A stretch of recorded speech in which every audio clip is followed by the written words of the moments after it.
Could Alien vs. Predator on Super Nintendo, a side-scrolling beat-em-up, be considered a suitable horror game for the month of October? Okay, yeah, it's not what I would consider to be a horror game, but you can't celebrate Halloween without at least talking about a game that has one of the scariest movie monsters of all time, all while fighting it with another classic movie monster, the Predator. Yes, the Alien vs. Predator series has a long history as being one of the coolest crossovers in cinematic, comic book, and video game history. Unfortunately, the same can't be said for the Super Nintendo game. This game is dull. In fact, it's so boring it's scary, so there you go, happy Halloween. The 16-bit era had a ton of amazing beat-em-ups like Final Fight, Streets of Rage, and of course, Turtles in Time. So why does this game suffer where those games succeed? Well, for starters, the enemies aren't very smart and everything moves along at a sluggish pace. To defend yourself, you can punch your enemies, do a jump kick, do a slide kick, or charge up your laser to blast the bad guys. Enemies will sometimes drop throwing spears and throwing discs, and this is where the game really sucks. Every time you knock an enemy, they fly back and will lunge forward once they get back up. Every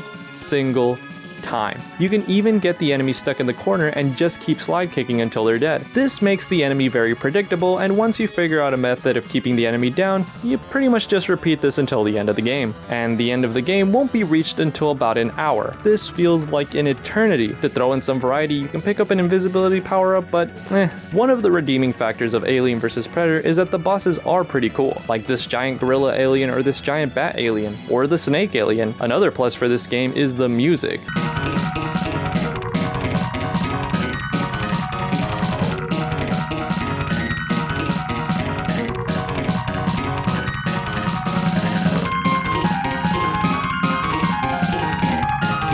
In terms of level design, it's all over the place. The first stage has you fighting on the streets and in the sewers, which is pretty cool, but later stages have you working your way up a spaceport and then flying the ship back to the alien source, all while fighting aliens. Yeah, it's kinda goofy. The climax of the game is back at the source where you defeat the queen and call it a day. Overall, there's much better options available on the Super Nintendo if you want to get a good beat 'em up. Alien vs. Predator isn't a terrible game, it's just a mediocre one. The biggest challenge comes from just getting bored of the game and dozing off. Because if you do get overwhelmed by aliens, yeah, it's difficult to fight them all off. The punching in this game isn't what I would consider to be the best, but you're just so tempted to bust out the old fist because just using projectiles gets boring after the first 10 minutes. You do have a super move that you can use if you charge up your laser completely, but of course, as is tradition, you gotta use up some health, so what's the point? Unless you're a hardcore AVP fan, I'd avoid this one. For Heroes of Fandom, I'm Boyle, and Spoopy Month is still going strong.